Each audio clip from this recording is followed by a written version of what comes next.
ఎంతసేపు చర్చికి వెళ్ళిన తర్వాత నాకు ఆరోగ్యం కావాలి, నా కుటుంబం బాగుండాలి, నా అప్పులు తీరాలి, నా నా నా బిడ్డల చదువులు బాగుండాలి, నాకు ఉద్యోగం కావాలి, నా మామ బాగుండాలి, నా అత్త బాగుండాలి, నా నాన్న బాగుండాలి. ఎంతసేపు ఇదే ప్రార్థన తప్ప చర్చికి వెళ్ళి ఏమైనా నేర్చుకున్నామా? నేర్చుకోవాలి అనేది దేవుని యొక్క ఉద్దేశం.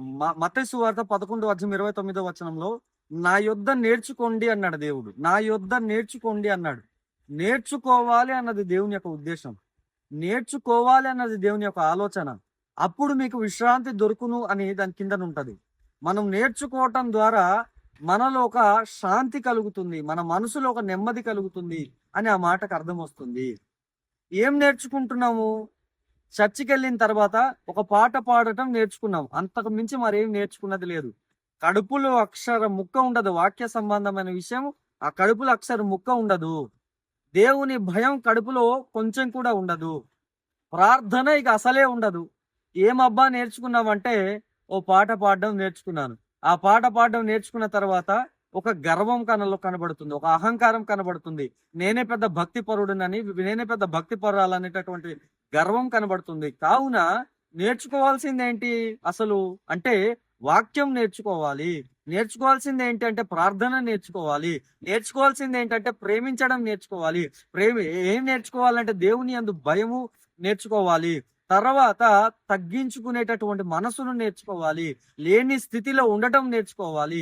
ఇలా నేర్చుకోవాల్సిన విషయాలు చాలా ఉన్నాయి. కానీ మనం ఏం నేర్చుకుంటున్నాం? మనకు నేర్చుకునేటటువంటి పరిస్థితి ఏం లేదు. ఎంతసేపు చర్చికి వెళ్ళిన తర్వాత నాకు ఆరోగ్యం కావాలి, నా కుటుంబం బాగుండాలి, నా అప్పులు తీరాలి, నా నా నా బిడ్డల చదువులు బాగుండాలి, నాకు ఉద్యోగం కావాలి, నా మామ బాగుండాలి, నా అత్త బాగుండాలి, నా నాన్న బాగుండాలి. ఎంతసేపు ఇదే ప్రార్థన తప్ప నేను చర్చికి వెళ్ళిన తర్వాత చెప్పిన విషయాన్ని ఎంతవరకు నేర్చుకున్నాను అన్నది ఒకసారి మనం ఆలోచించాలి. యేసుక్రీస్తు ప్రభువారు ప్రసంగం చేసేటప్పుడు తన శిష్యులకు డౌట్ వచ్చింది.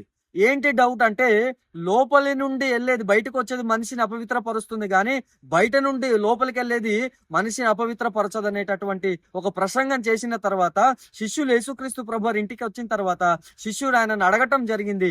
ఏంటయ్యది మాకు అర్థం కాలేదంటే, ఆయన అంటున్నారు కదా, హృదయంలో నుండి బయటికి వెళ్ళేది మనిషిని అపవిత్రపరుస్తుంది అంటే దురాలోచన, దొంగతనము, వ్యభిచారము, లోభములు, అసూయ, ఇక చాలా మాటలు ఉన్నాయి అక్కడ. ఇవి మనిషిని అపవిత్రపరుస్తుంది, కానీ మనం తినే తిండి మనల్ని అపవిత్రపరచదు అని యేసుక్రీస్తు ప్రభువారు అక్కడ వివరణ ఇవ్వటం జరిగింది. అక్కడ వాళ్ళకి అర్థం కాకపోవడం వలన అడగటం జరిగింది. అది తెలుసుకునేటటువంటి, నేర్చుకునేటటువంటి మనస్తత్వం కలిగిన వారుగా మనం పరిగణించాలి. కాబట్టి ఇప్పుడు ప్రసంగం చేసిన తర్వాత, పాస్టర్ గారి చర్చిలో ప్రసంగం చేసిన తర్వాత మనము ఏమైనా అడుగుతున్నామా? తెలుసుకుంటున్నామా? డౌట్లు ఏమైనా మనలో వస్తుందా? నేర్చుకునే మనసు, ఆలోచన ఏమైనా మనలో ఉందా అంటే అలాంటిది ఏమి ఉండదు. 100 మంది ఉంటారు, 200 మంది ఉంటారు, 300 మంది ఉంటారు, 500 మంది ఉంటారు. ఇక ప్రసంగం చెప్పిన తర్వాత ఎవరింటికి వాళ్ళు వెళ్ళిపోతారు, వారి పనిలో వాళ్ళు బిజీ అయిపోతారు. అంతేగాని వాక్యం చెప్పారు కదా, దాంట్లో ఏమైనా మనకు అర్థం కానిది ఏమైనా ఉందా, అడుగుదాం, తెలుసుకుందాం అనేటటువంటి పరిస్థితి ఉండదు. కావున దేవుడు అంటున్నాడు కదా, నా యొద్ద నేర్చుకోండి అంటున్నాడు. నేర్చుకోవడం అనేది చాలా ప్రాముఖ్యమైన విషయం అని ప్రభు పేరట మనవి చేస్తూ ఈ మాటలను ముగిస్తూ ఉన్నాను.